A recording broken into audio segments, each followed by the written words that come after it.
the last time an actor assassinated a president?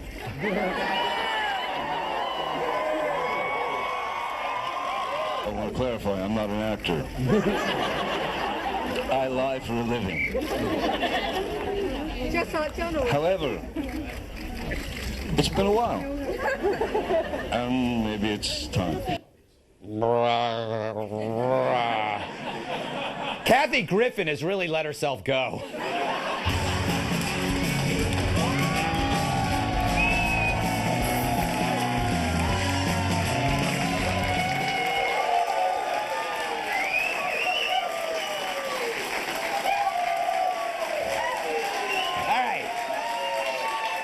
Thank you.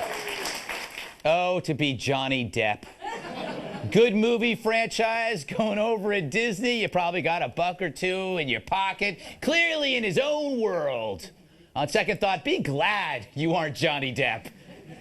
When was the last time an actor assassinated a president? Are you drunk or British?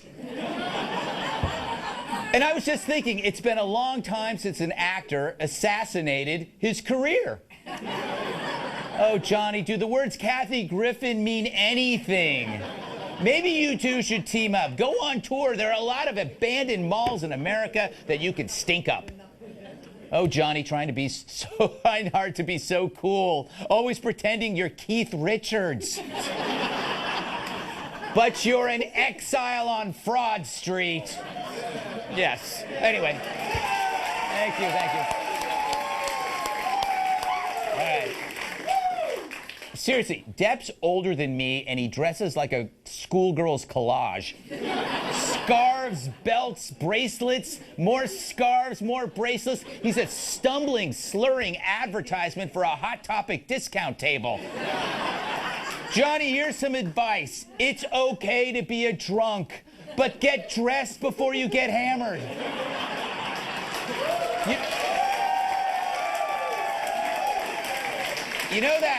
You know that leftover pile of unwanted clothes in Target after Black Friday? That's you. But lucky for Johnny, he's not alone in his love for political violence. Remember Moby, the least talented bald person ever? Bald people are usually really talented. He's not. He just released a music video. I wonder who the villain is.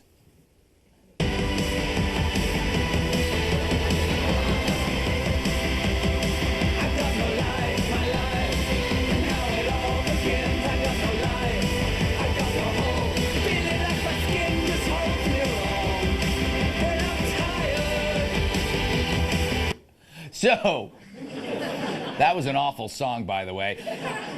Trump becomes a flying robot who turns into a swastika and terrorizes the city before exploding under a dose of truth. That's about as edgy as Moby's head. And the hateful hits keep coming. Here's a Nebraska Democratic official, Phil Montag, right after the Steve Scalise shooting. Listen.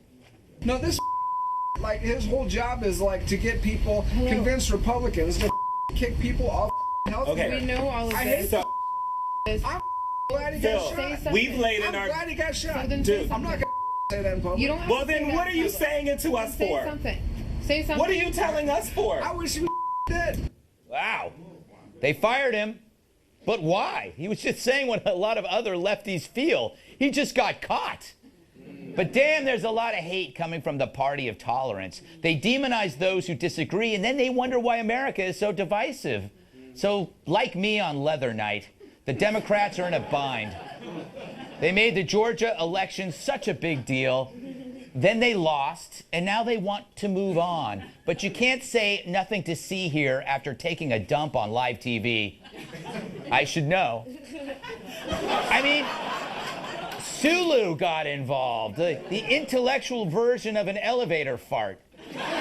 So why did John Ossoff lose? Was it the fact that he was only 12?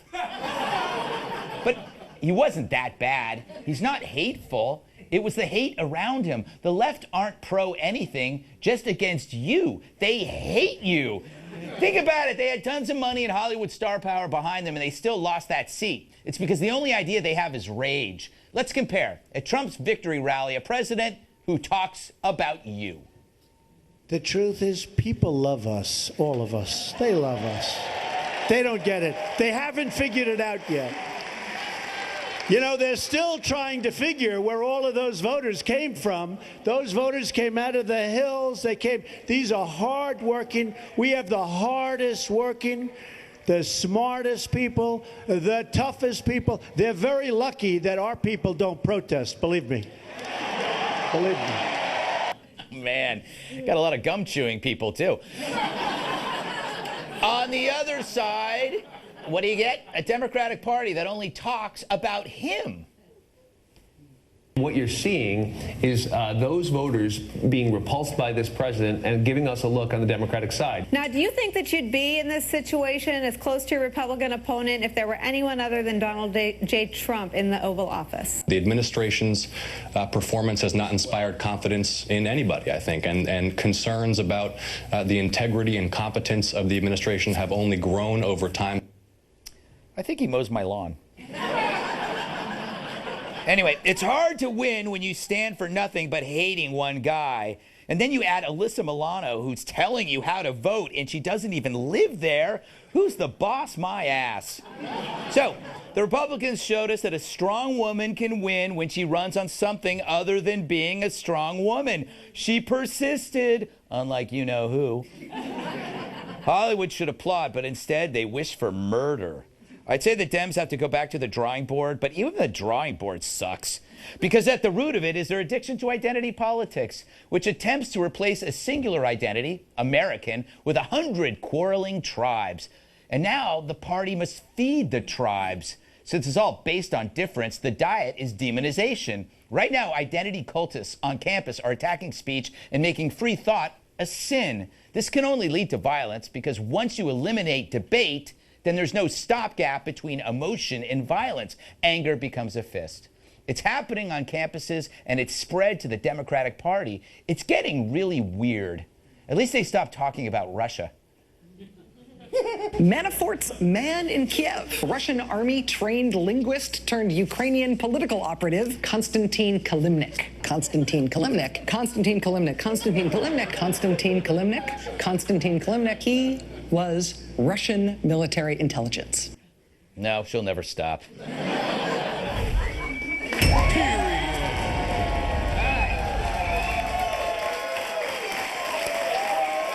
Let's welcome tonight's guests. He's so smart that Jeopardy watches him every night. Washington Times opinion editor and Fox News contributor Charlie Hertz.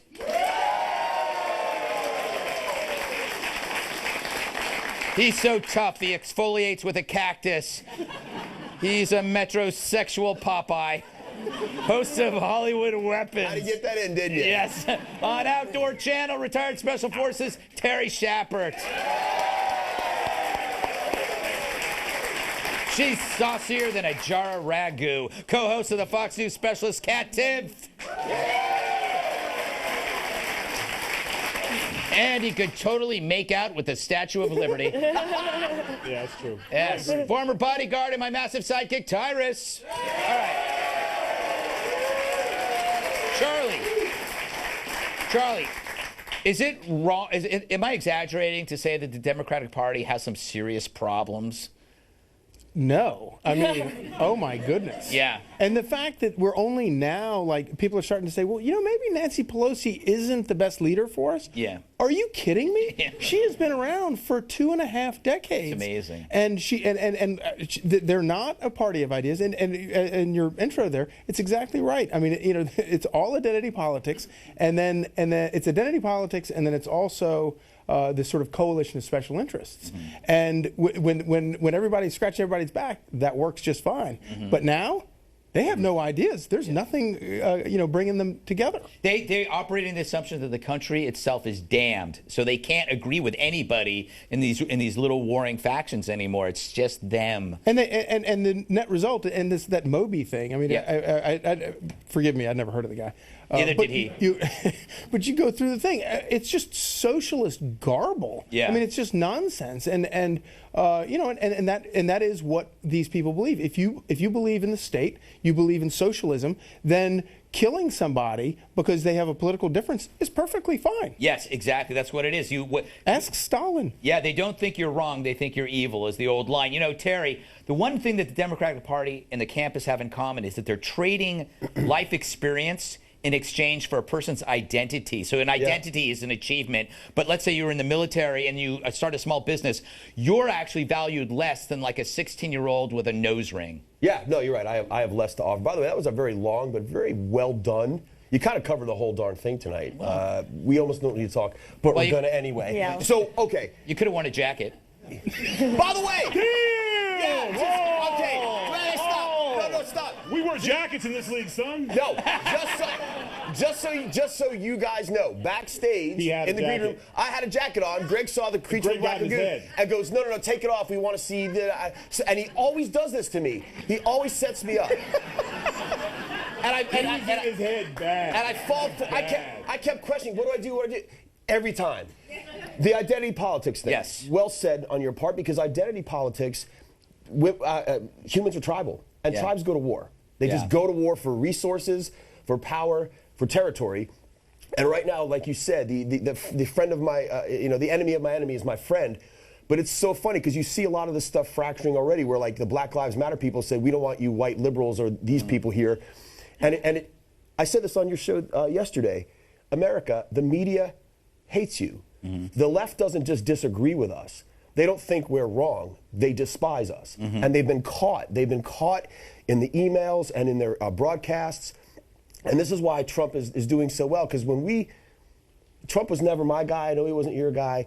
We're now reflexively defending Trump because we're basically reflexively defending ourselves. Exactly. That's what's happening. By the way, I thought the saying... And I'm so mad at you for doing this to me. I thought the saying was the enema of my enemy was my friend. That was worth it to get that in there, Greg. Thank you. How to get that in there? Well, I was thinking about enemas. Kat, is this more evidence that celebrities, you look at Depp and you look at all this stuff going on, and the people that were in Georgia's 6th district, are they just liabilities? Is it time that the Democrats get them out of the picture? Well, Democrats used to win by being the party of the working people. Now they're the party of the Hollywood elites. And their entire strategy is to just say, President Trump is mean. They don't have anything to offer. He's a mean guy. He's a bad guy.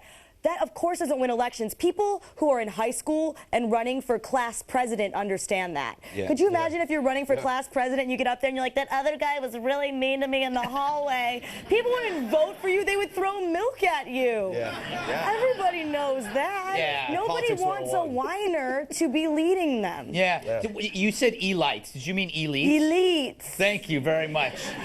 I was saying elites. Is that something I don't understand? Tyrus. Yes. Short for electrolytes. I want to know what you think. I feel like the Democratic Party is a party of children, all emotion, tantrum based. Excuse me while I switch in my chair. Get a little more comfortable. That's a interesting and well said point. But honestly, I think the Democratic Party has become the monster that they created. And when I say that is, the right was racist, the right was violent, the right was our way or no way. And that's who they are now. And it's funny to me when I look at it, all the things that they claimed the other side, they were all the time. Like we had a saying in the hood, like they were the wolf in sheep's clothing. When it was great to say, we're here to help you people. We're going to help your neighborhoods, but they were never going to do it. We can't do it because, well, the Republican Party's stopping us. But now that there's no excuses for that, and when they lost, they gave it away. But their collude, it was ironic. I was thinking about this when you were talking. Their whole thing is that Trump colluded with Russia to stop Hillary. Hillary colluded with the Democratic Party to stop somebody else, correct? You're right, Sanders. Well, Bernie. And they divided their party, right, by collusion, deception, hacking. And the whole thing has been sort of papered over because you had for 8 years, you had Barack Obama, he's a likable fella. He was a smart politician in terms of his cult of personality.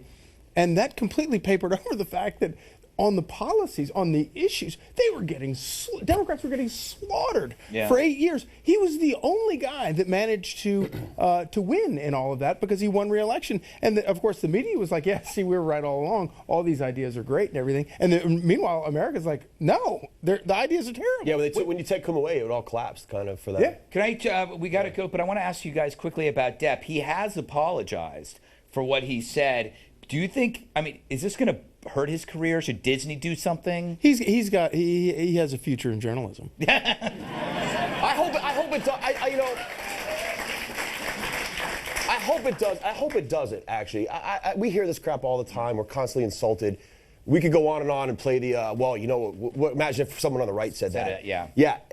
They bring up Ted Nugent. Yeah, leave him alone. And he said what he said. I mean, I also don't like calling for boycotts. I don't, because it's mobism, and I don't dig that. But I do personally stand for stuff. So if I know someone thinks I suck and they denigrate me, I just don't patronize their I just don't give them my money. But there's a pattern in entertainment. It seems when you're losing your grip, you become political. Exactly. That's true. Pirates of the Caribbean 47 sucked. Just keeping it real. And if you look, Moby, where the hell you been? I haven't seen you since Eminem buried you. Yeah.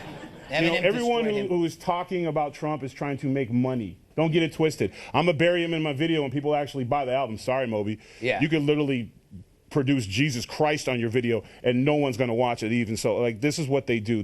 It's a money scheme, has nothing to do with politics, just trying to be relevant. And it's not brave, Kat. It would have been brave if you do something positive about Trump. Everybody you know agrees with you when you trash Trump in that world. I saw a study recently that it found that approximately 0 people were helped by what he did by making those comments. America's 0% better, so he'll be very disappointed to hear that. You know, 15 years ago, I had dinner with Moby at his restaurant. Harvard study. Really? I don't believe it. And his restaurant was called Teeny. It's vegetarian. We had oatmeal for dinner. Is pretty it much still open? It's closed. Was he a nice guy? I rest my case. Was he a nice guy? He was a nice kind of sad fellow. Yeah. But it was like oatmeal for dinner. That is Moby's life. So I had to go on Wikipedia to find out who the guy. You realize that he claims to be a grandson of Herman Melville? Oh, really? Yeah, that's why he's named Moby. I don't know. And it also goes to show it doesn't take many generations to go from Moby Dick and Billy Budd to total crap. Yeah, that's true. If ISIS were vegetarians, Moby would join. To his credit, though, he did create some really great electronic music, I think. Boo! Metrosexual Popeye, Terry Shepard. He smells great, by the way. Still ahead, a new fleet of diverse Ken dolls. Just what we needed. But first, the border wall is back, and it's better than ever.